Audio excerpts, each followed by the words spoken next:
नमस्कार दोस्तों, देश में सर्वप्रथम लॉकडाउन यूपी में लग चुका है। आपको बता दें कि योगी सरकार का बड़ा फैसला, यूपी में रविवार को लॉकडाउन, मास्क नहीं पहनने पर 1000 रुपये का जुर्माना। दोस्तों अगर आपको विस्तार से इस खबर को बताएं तो यूपी में लगातार बढ़ते कोरोना केस को देखते हुए योगी सरकार ने बड़ा फैसला ले लिया है। अब प्रदेश में सभी जिलों में रविवार को साप्ताहिक बंदी रहेगी और साथ ही मास्क नहीं पहनने वालों को 1000 रुपये जुर्माना वसूल लिया जाएगा।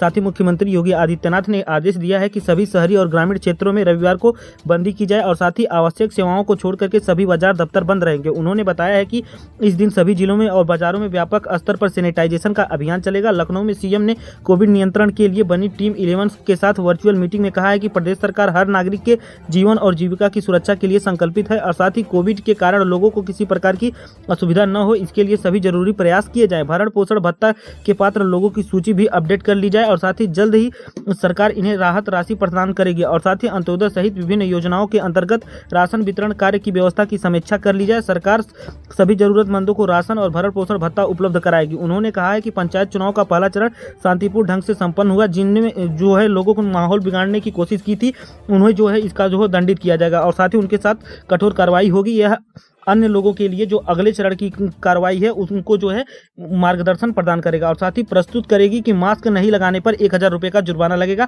उन्होंने कहा है कि प्रदेश के सभी लोगों के लिए मास्क लगाना अनिवार्य रहेगा। पहली बार मास्क के बिना कपड़े पकड़े जाने पर जो है 1000 रुपये का जुर्माना लगा दिया जाएगा और साथ ही अगर दूसरी बार उन्हें पकड़ा जाता है तो 10,000 रुपये का जुर्माना देना होगा। उन्होंने कहा है कि कानपुर, प्रयागराज, वाराणसी जैसे अधिक संक्रमण दर वाले 10 जिलों में व्यवस्था और साथ ही सुदृढ़ करने की आवश्यकता है। स्थानीय जरूरतों के लिए अनुसार जो है नए कोविड हॉस्पिटल भी बनाए।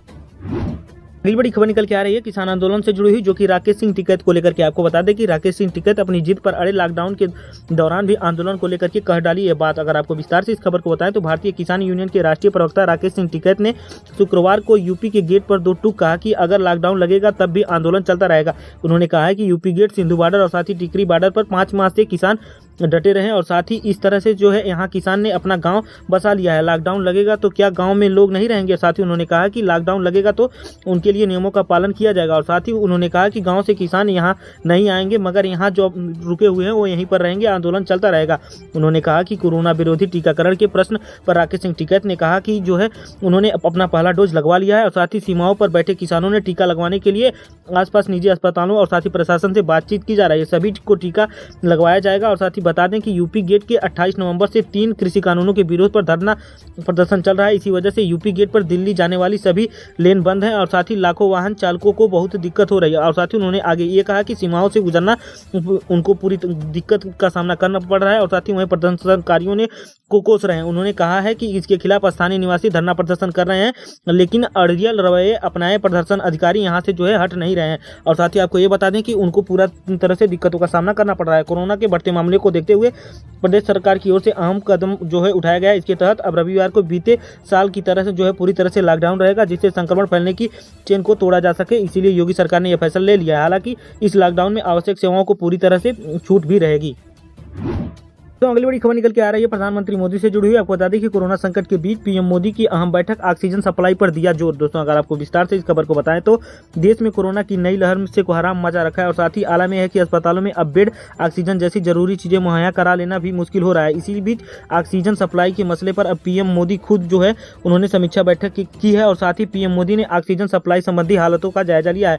आपको बता दें कि कोरोना से बिगड़ते हालातों से के बीच जो है पीएम मोदी ने शुक्रवार को देश में पर्याप्त मेडिकल ग्रेड ऑक्सीजन की आपूर्ति सुनिश्चित करने के लिए समीक्षा बैठक की है। इस बैठक में स्वास्थ्य के डीपीआईआईटी और साथ ही स्टील, सड़क परिवहन आदि मंत्रालयों के इनपुट भी पीएम मोदी ने साझा किए हैं और साथ ही उन्होंने बताया है कि इस दौरान पीएम मोदी ने मंत्रालयों और साथ ही राज्य सरकारों के बीच तालमेल सुनिश्चित करने पर जोर दिया है। आपको बता दें कि पीएम मोदी ने कोरोना में सबसे ज्यादा प्रभावित 12 राज्यों महाराष्ट्र, मध्य प्रदेश, गुजरात, उत्तर प्रदेश, दिल्ली, छत्तीसगढ़, कर्नाटक, केरल, तमिलनाडु, पंजाब में आने वाले 15 दिनों में ऑक्सीजन की आपूर्ति की वर्तमान स्थिति और साथ ही अनुमानित उपयोग की बैठक की समीक्षा की है। हरियाणा और राजस्थान जैसे राज्यों में जिला स्तर की स्थिति से प्रधानमंत्री नरेंद्र मोदी को रूबरू कराया गया है और साथ ही आपको बता दें कि पीएम मोदी ने बताया गया है कि केंद्र और राज्य सरकारों को एक दूसरे से संपर्क में है और साथ ही ऑक्सीजन की बढ़ती मांग को पूरा करने के लिए देश में उत्पादन की क्षमता के बारे में पीएम मोदी को जानकारी दे दी गई है, जिस पर पीएम ने प्रत्येक संयंत्र की क्षमता के अनुसार ऑक्सीजन का उत्पादन बढ़ाने पर सुझाव दिया है। पीएम मोदी ने अधिकारियों से पूरे देश में ऑक्सीजन ले जाने वाले टैंकरों को निर्बाध आवाजाही सुनिश्चित करने पर जोर देने के लिए कहा है।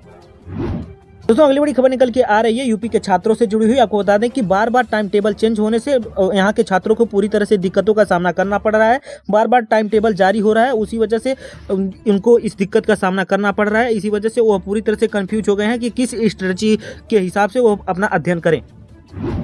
अगली बड़ी खबर निकल के आ रही है दोस्तों कोरोना से, जो कि कुंभ मेले से जुड़ी हुई है। आपको बता दें कि निरंजनी अखाड़े ने किया 17 अप्रैल को कुंभ समाप्ति का ऐलान। उत्तराखंड सरकार ने लागू की नई पाबंदियां। आपको बता दें कि उत्तराखंड के हरिद्वार में कोविड-19 संक्रमण के बढ़ते प्रसार के चलते पंचायती अखाड़ा श्री निरंजनी ने 17 अप्रैल को कुंभ मेला का समापन की घोषणा कर दी है।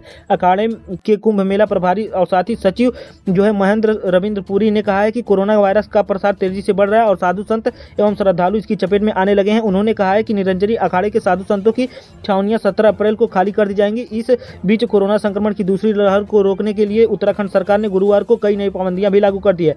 सरकार ने वायरस के नियंत्रण के लिए कोचिंग संस्थान और साथ ही स्पा को खोलने के लिए पूर्ण प्रतिबंध लगाते हुए विवाह तथा अन्य समारोहों में 200 से अधिक ज्यादा व्यक्तियों को शामिल न होने पर रोक लगा दी है। आपको बता दें कि इसको उपाय जो है पूरी तरह से लागू कर दिए गए हैं। देहरादून में जारी एक आदेश में प्रदेश के मुख्य सचिव ओम प्रकाश ने कहा है कि सभी धार्मिक, राजनीतिक और साथ ही विवाह जैसे सामाजिक समारोहों में 200 से अधिक व्यक्ति शामिल नहीं हो सकेंगे। हालांकि हरिद्वार महाकुंभ क्षेत्र में और साथ ही केंद्र में राज्य सरकार द्वारा पूर्ण रूप से जारी दिशा निर्देश लागू होंगे। साथ ही शुक्रवार के प्रभावी होने वाले इस आदेश में मुख्य सचिव ने कहा है कि बस, विक्रम, ऑटो रिक्शा और साथ ही सार्वजनिक वाहन अधिकतम 50% क्षमता के साथ ही संचालित होंगे, जबकि जिम, सिनेमा हॉल, रेस्तरां जो है 50% क्षमता के साथ ही खुलेंगे।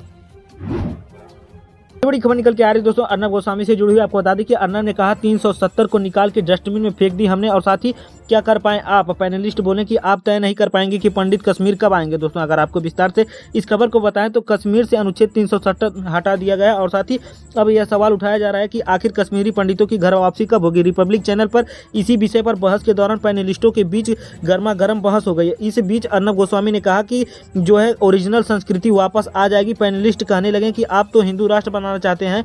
इस पर अर्नब ने कहा कि सरफराज शांत हो जाओ, कोई हिंदू राष्ट्र नहीं बना रहा है और साथ ही वहां तो हिंदू पहले से हैं, जो कि आपको इतनी मिर्ची क्यों लगी हुई है। साथ ही उन्होंने आगे कहा कि गले में दर्द हो जाएगा ऐसी बात बोलूंगा। अर्नब ने कहा कि कश्मीरी पंडितों को वापस आएंगे और साथ ही आप कौन होते हैं रोकने वाले। 20 से 30 सालों से महबूबा मुफ्ती जैसे लोग उनका साथ दे रहे हैं और साथ ही कोई आपकी परमिशन नहीं मांग रहा है और साथ ही संघ परिवार आपकी इजाजत को लेकर के नहीं चलेगा। आप चिल्ला क्यों रहे हैं 370 मत हटाओ या फिर हटाओ, देश टूट जाएगा। कहा कि और साथ ही आपको बता दें कि 370 को उठा करके फाड़ करके डस्टबिन में डाल दिया गया। क्या आप कर पाए और साथ ही आप किसका क्या बिगाड़ पाएंगे, ऐसा अर्नब गोस्वामी ने अपने बयान में कहा है।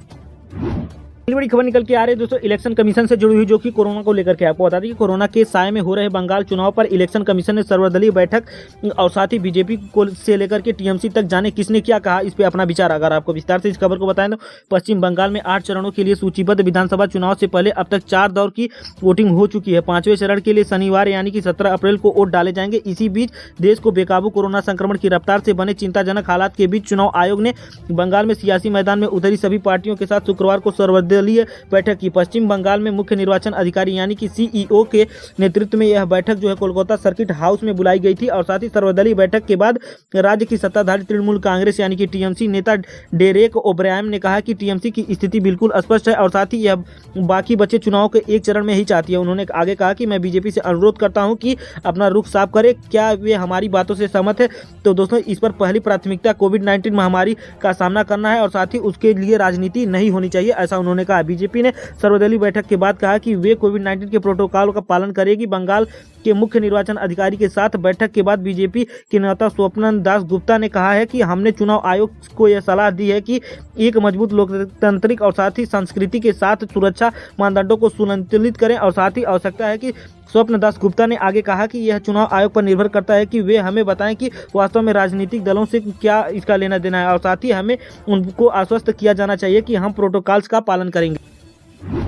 अगली बड़ी खबर निकल के आ रही है दोस्तों दिग्विजय सिंह से जुड़ी हुई। आपको बता दें कि दिग्विजय सिंह और साथ ही रणदीप सुरजेवाला को हुआ कोरोना और साथ ही चुनाव प्रचार के लिए कई राज्यों का किया था दौरा। अगर आपको विस्तार से इस खबर को बताएं तो कांग्रेस के वरिष्ठ नेता और साथ ही राज्यसभा सदस्य दिग्विजय सिंह को कोरोना पॉजिटिव पाए गए हैं और साथ ही सिंह ने ट्वीट करके इसकी जानकारी खुद दी है और साथ ही आपको बता दें कि उन्होंने लिखा है कि मेरी कोविड जाँच रिपोर्ट पॉजिटिव आई है और साथ ही मैं फिलहाल अपने दिल्ली निवास पर हूँ और क्वारंटीन किया गया हूँ। कृपया इस दौरान मेरे संपर्क में न आए, सभी लोगों को खुद आइसोलेशन में जो है रख करके अपनी सेहत को संबंधित सभी सतर्कता बरतें। आपको बता दें कि दिग्विजय सिंह ने दमोह उपचुनाव के दौरान जो है प्रचार का हिस्सा लिया था और साथ ही इसके अलावा चुनाव प्रचार में जुटे कई नेता कोरोना पॉजिटिव पाए गए हैं। कांग्रेस प्रवक्ता रणदीप सुरजेवाला, कांग्रेस नेता बृजेंद्र सिंह, कांग्रेस प्रत्याशी अजय टंडन और साथ ही कांग्रेस के दमोह जिला अध्यक्ष मनु मिश्रा भी कोरोना संक्रमित पाए गए हैं।